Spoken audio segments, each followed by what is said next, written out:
Hi, today we are in Palo Alto in the Altiscale office. Hi Raymie, who are you and what do you do?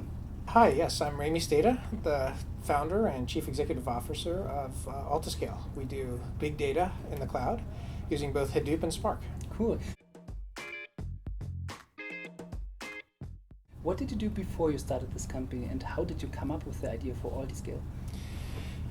Well, in many ways, kind of the roots of Altiscale go all the way back to Alta Vista. If you remember that search engine from the 1990s, I was lucky enough to have a chance to work on that. I actually got out of college thinking that I would work in a research lab, and that research lab was at Digital Equipment Corporation, where they created the Alta Vista web search engine. So while I was there, I think pretty much everybody in that laboratory got pulled into the world of web search, and I was no exception. So I spent quite a few years working on Alta Vista, getting experience in web search. And then, after the dot-com crash, in the early 2000s, I actually started my first company, which was a desktop search company. And we ran that for about 4 years and started to get some traction. And in about 2004, that company was acquired by Yahoo.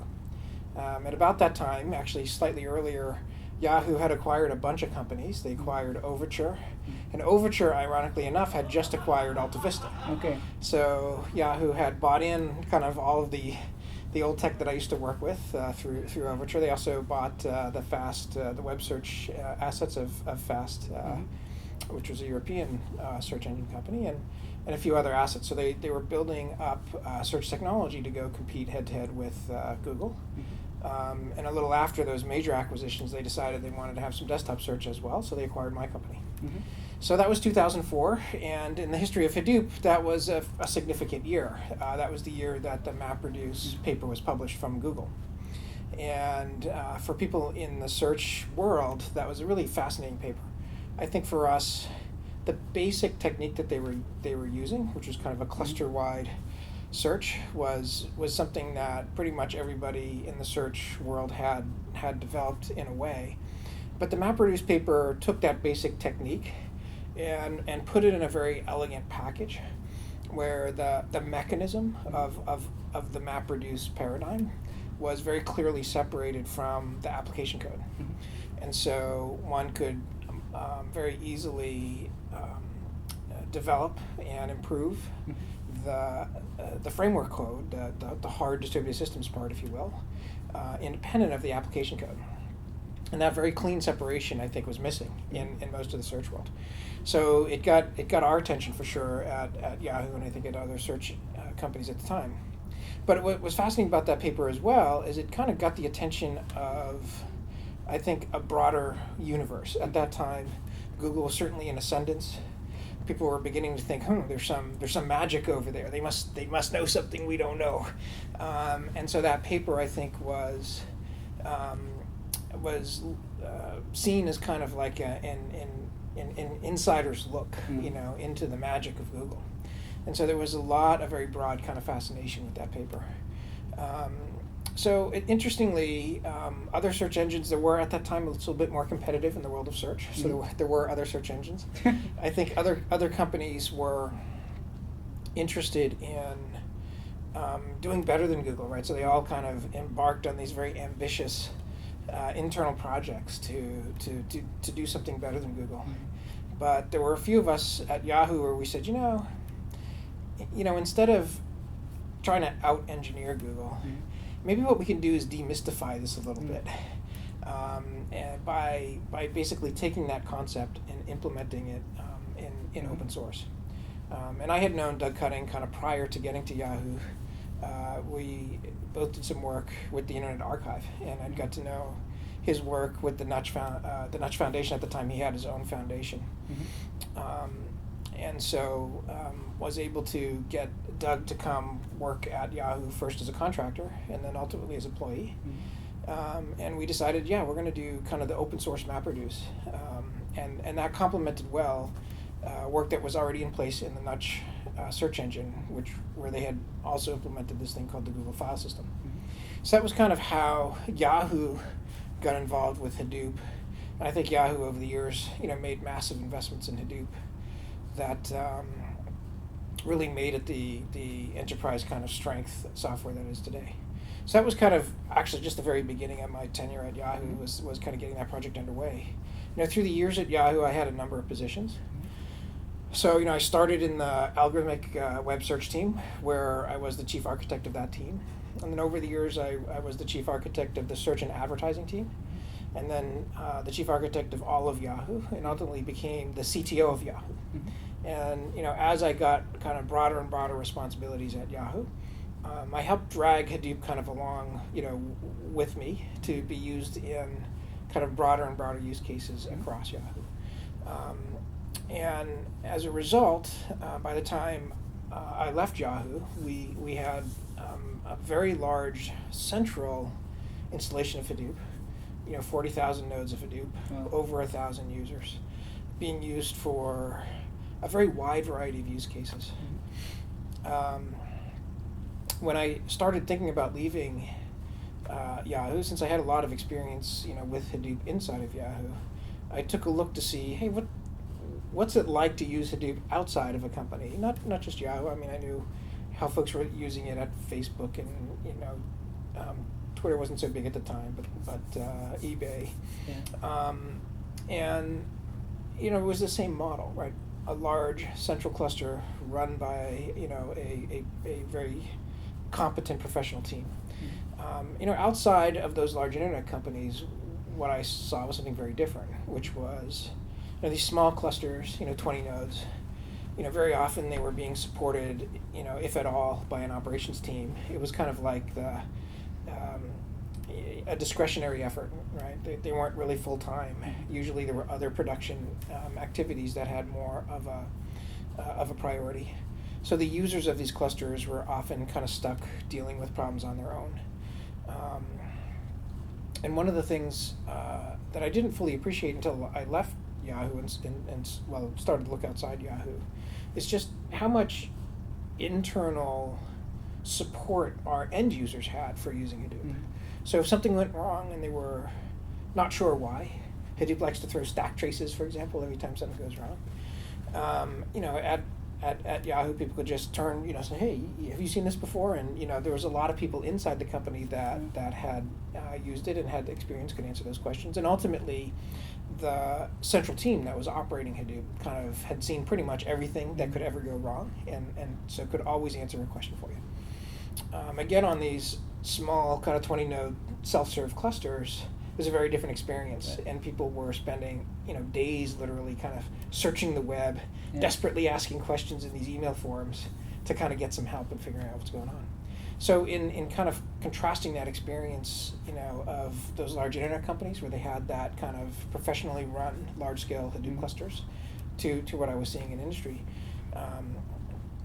it became pretty clear that there was an opportunity to create a company that can offer kind of Hadoop as a service the way you would experience it at a Facebook or today at a Twitter or in eBay or Yahoo. And that's what we do at Altiscale. Cool. So Raymie, this means after you've left Yahoo, you've tried to validate your assumptions on whether there's some kind of business need or so, because you have seen smaller companies which have been not very much focused on managing the cluster and so on. Right. What was the next step then? So did you build some kind of MVP, or did you just raise some money, or what did you do? By that point in time, I was a second-time entrepreneur. There were investors, who were interested in seeing what I was going to do next. So, I had the benefit of having, folks who were interested in kind of backing me, and so I was able to raise a seed round fairly quickly, and we used that money to start hiring, because at the end of the day, getting the right talent is really the hardest part of the job, and often causes the most delay. So that was very useful. And while we were doing that, even before I left Yahoo, in fact, my last title at Yahoo was Entrepreneur in Residence. I think I was Yahoo's first and last EIR. And for various reasons, they gave me an opportunity to spend a few months, starting to think about what my next steps were going to be. So I had the benefit of a couple of months of market research, up front. And so I was able to validate, that the issues that I kind of saw anecdotally, indeed were pretty widespread. So once the investor wrote you a check, so how did you go about acquiring your first employees? So how did you actually find them? Did you tap into your network? Did you post a job? Did you ask friends? What did you do? By and large, it's through networking, through people I knew directly. But there tends to be kind of a transitive nature to that. So, somebody I know, introduced me to, who's now our VP of engineering, Ricardo Hennis. And even though we went to the same school, we both went to MIT, we didn't quite overlap in time, and we didn't know each other at school, but we got to know each other through a mutual friend. So sometimes it's not quite that direct where, I didn't hire the friend, but I hired, the friend's friend. So there's levels of indirection there. And then once you hire, like I hired Ricardo, and our networks were slightly different. And so he spent some time at Google, for example, and was able to tap into the Google network a little bit more effectively than I could. So, there's that spread, if you will, of the corporate network. As you bring people on, your reach gets broader and broader. So Raymie, if you go back in time, just by memory, the first 6 to 12 months, what was it really like? So what type of obstacles did you really perceive in the day-to-day business, where you say, I think I'm not sure whether this is the right business idea, or there's some kind of issue that I need to solve, but actually I don't know, or something like that? Oh yeah, let me think back. Again, getting that core initial team is always a big focus, and you're asking people to, at those stages when it's literally, 3 people and nothing, it's a pretty big leap, right, for people to kind of sign up for that, and so that certainly took a fair bit of time.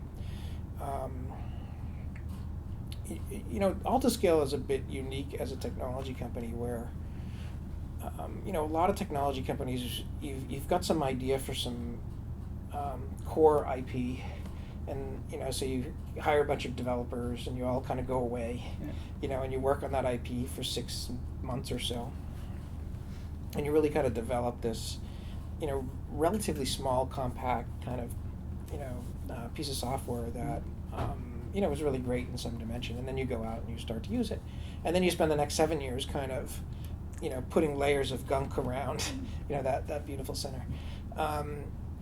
At Altiscale, we inherited the Hadoop ecosystem, right? Millions of lines of code. And so when you're, that first, 3 going on 6, technical people, and you've got to kind of own millions of lines of code, that's a unique challenge for a startup. And so, another aspect of our early struggles was to figure out, how are we going to make that work?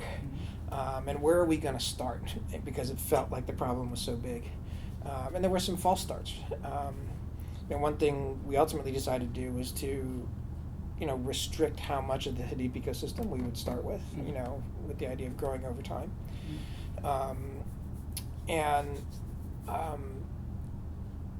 And then really kind of focusing in on deployment automation and not on multi-tenancy is kind of the first technical problem we were going to tackle. Was another way in which we started to reduce the problem in scope to something that a small team could work on. Raymie, let's talk about the business model. So you briefly touched on your target customers, basically, which is more, as I understood, the smaller companies, right? No, we don't think of them as smaller companies per se. I think we really think of companies more in terms of how much data they have versus how many people they have, right? So ultimately, when people say a big company versus a small company, you can measure it in revenue, but often revenue is, pretty directly correlated to the number of people, right? So, in that's the more traditional metric of, hey, how big is a company? But for us as a big data service provider, what matters a lot more is how much data you have versus how many people you have. And it turns out that some of the smaller companies, have much more data than some of the largest companies. So from that perspective, you can look at the amount of data, if you will, that an organization is ready and willing to put into a data processing system like Hadoop. You can maybe call it small, medium, and large, right? Where small is, say, 10 terabytes or less. Medium is maybe even call it 20 terabytes or 50 terabytes or less, right? So medium is when you get into many tens of terabytes to hundreds of terabytes, maybe to a petabyte or so, but it's not multiple petabytes, and then large is multiple hundreds of petabytes. Yeah. And for us, we tend to target the ones in the middle, the folks that have more typically 100 to a few hundred terabytes, to a petabyte or two, right? That's a good range. As you get smaller than that, I think the problems of Hadoop become a little bit more self-manageable. As you get bigger than that, additional complexities start to come in that we'll get to tackle over time. But again, as a startup, you need to be focused. So that's kind of how we measure the size of our customers. And it turns out that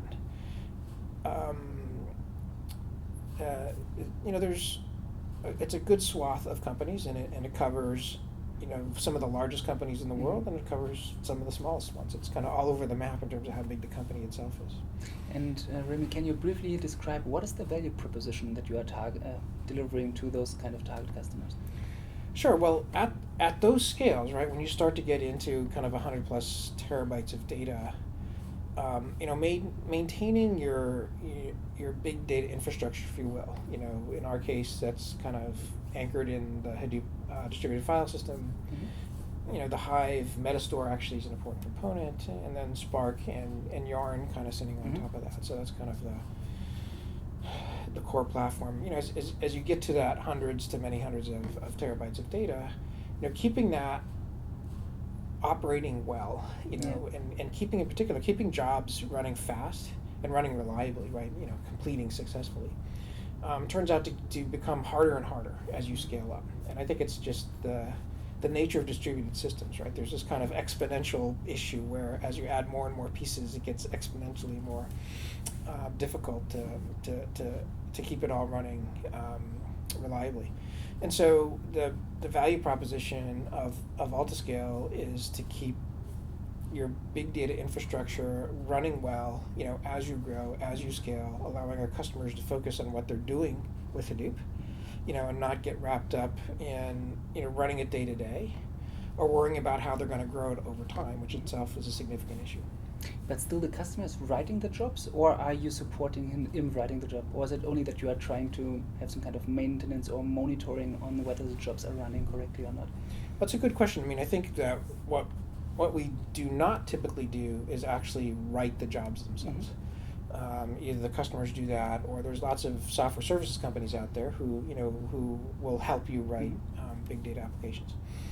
So really, we're really focused on keeping those jobs running well, which includes, as you point out, kind of monitoring the jobs and helping to deal with problems. However, I think one unique service that we can provide is that a lot of times you've kind of written a job, but it's not quite right. It's not scaling well. It has performance problems. And so I think one service that we do provide is that where there are those particularly problematic jobs, we've got enough experience, where we can say, hey, it looks like you have a SKU problem or an out-of-memory problem or this or that. We can kind of give advice to help people quickly get that job working. And again, going back to kind of, if you will, those founding stories of Altiscale, where people were spending, weeks at a time kind of wrestling with Hadoop over what, turned out to be a relatively trivial issue. We can really save customers a lot of time that way. And if what they had to do was go out and find some external consultant to come in to look at that, it would just be ridiculously expensive. But the fact is, we're sitting there, we're monitoring the jobs. There's certain telltale signs of certain problems, so we can very quickly and easily say, hey, here's a problem that you might want to look at. And Raymie, are those problems identified by humans, or are you using something like machine learning and then like automatic recommendation engines on what to do if a problem occurs? Yeah, well, that's a great question, because in many ways it incorporates, I think, a standard assumption that people make. You either use humans, or you use algorithms. Or both. Yeah, but I think the or both is not an insignificant point. I think that having a blend of people and machines is really the secret of doing a lot of things well. And part of that is indeed how we help customers. And there are some automatic alerts that look for certain patterns, but there's also more manual things, and there's a whole spectrum there. But even if you look at how we operate the clusters themselves, right, where I think going back to, hey, what were some of the challenges up front? I think we decided not to kind of go start way over on the side of too much automation, but rather start in a more moderate point, really have the automation and the human operators kind of work hand in hand, and based on actual real world experience, use that to drive the technology, and also to use that to decide, hey, what are people best at, and let's use them what they're good at, whereas where can we use machines to really ultimately just pull labor out of the activity. Yeah. So getting a good man-machine symbiosis, as we like to call it, is really core to our approach to a lot of problems here at Altiscale. Cool. Raymie, imagine you are going to a potential client and ask him whether he would like to buy the Altiscale product. How do you sell this kind of product over competitor products like other big data platform providers? Sure. Well, I mean, I think it depends on who the customer is and what is their existing experiences with Hadoop. In the early days, all of our customers were actually what I would call Hadoop veterans, and what I mean by that is they're not only people who have used Hadoop before, but as an organization they actually had Hadoop in production fairly successfully, and yet they shifted over to us, which is a little bit counterintuitive, but there's a reason for that, right? And the reason is that over time Hadoop doesn't get easier; it actually gets harder because you do more and you do more, and the technology, it's hard to believe, but it actually changes faster and faster over time, right? The rate of improvement in the Hadoop ecosystem is just stunning. But if you're trying to operate a Hadoop cluster, kind of keeping pace with all that change is very challenging. So if a customer or prospect is already fairly experienced with Hadoop, we talk the same language, right? It becomes a lot easier because we go in and say, hey, are you having this problem? Are you having that problem? Isn't this a pain? When's your next upgrade? A lot of times, actually, it's the upgrade thing which tips them over because they'll be a year out of date. And we can say, hey, well, the latest Spark has all this stuff. Can you use it? Oh, no, my internal users are very upset, And we have, a common language that we can use and common experiences that, and that the dialogue actually is a little bit easier. A variation on that theme is a lot of folks have set up a Hadoop cluster, initially for the focus of supporting some kind of what you might call production pipeline, right? Some kind of ETL process where data comes in, it gets processed, it goes someplace.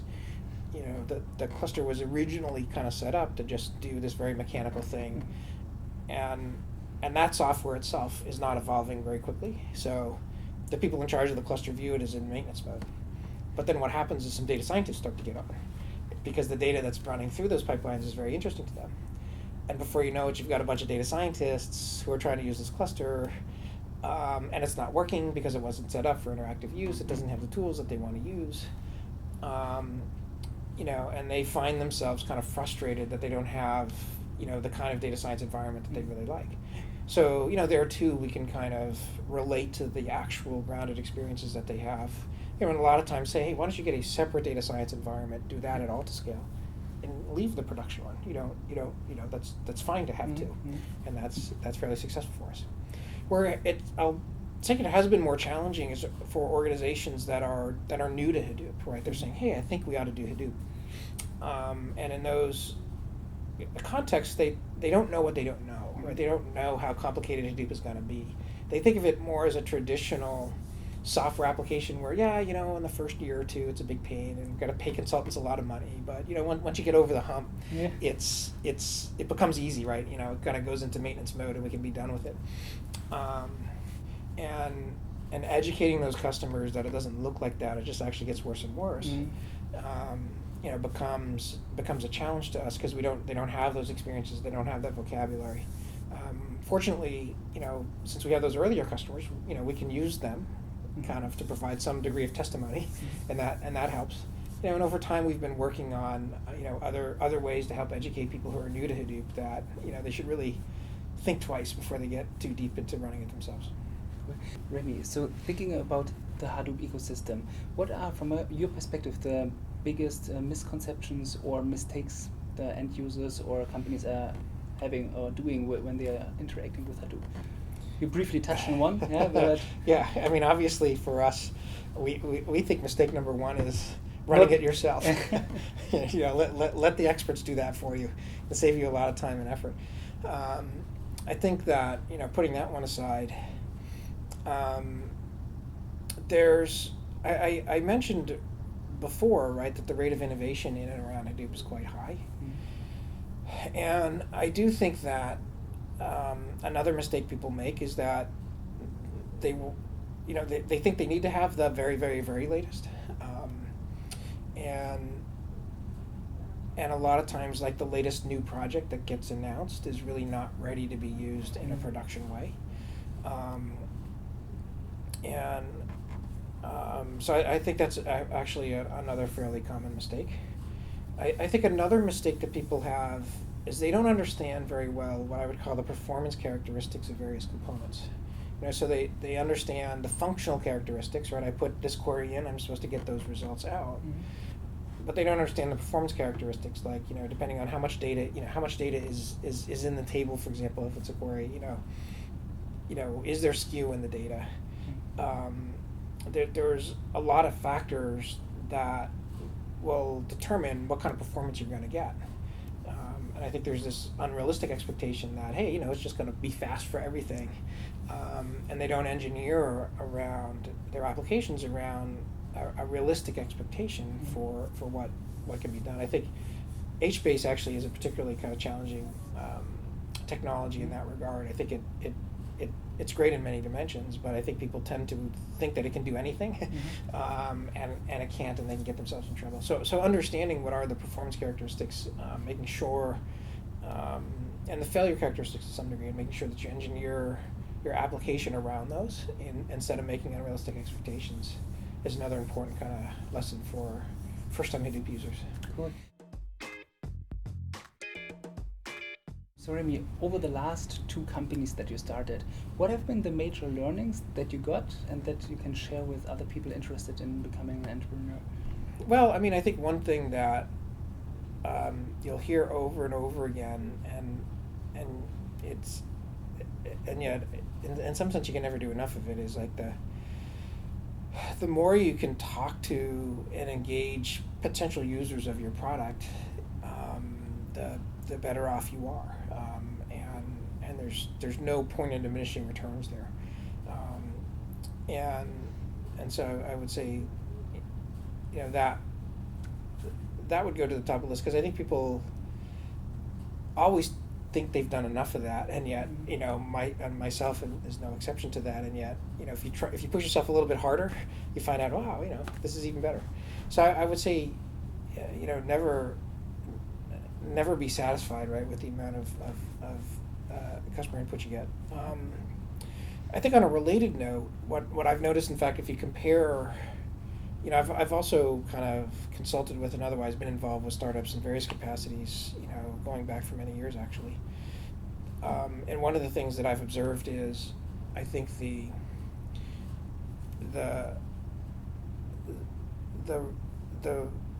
rate at which you can start to actually engage a customer, in some type of activity, right? Even as a paid customer, but if you put that aside, like, hey, give this a try, getting into trials with folks, way earlier than you think is at all realistic. I think there's a tendency to feel like, well, you have to kind of get to a certain point, especially if you're more engineering-driven company. You have to kind of get the thing to a certain point, and if you engage too early, it's going to be wasteful either to the customer or to you. And I think that what time has shown, especially over the last 10, 15 years, is that, in fact, you can engage with folks, by actually giving them software, way earlier than the typical engineer thinks is possible, and benefit from doing that.